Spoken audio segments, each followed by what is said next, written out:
अली बाबा जो नालो ही आहे जेको अमली तौर ते पंहिंजो किरदारु अदा करे वियो आहे।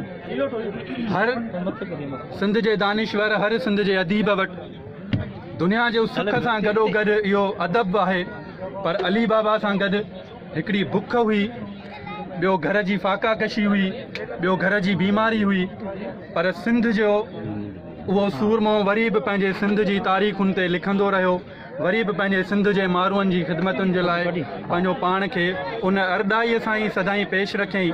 ऐं उहा अरदाई जेका अॼु अली बाबा खे अमर कयो वेठी आहे, सो तार साईं वेठो आहे, तार साईं बहितर सम्झे थो त अली बाबा उहो अमर किरदारु आहे जो जंहिंखे कंहिं बि सिंध जे अदीब ऐं दानिश्वर सां भेटे नथो सघिजे।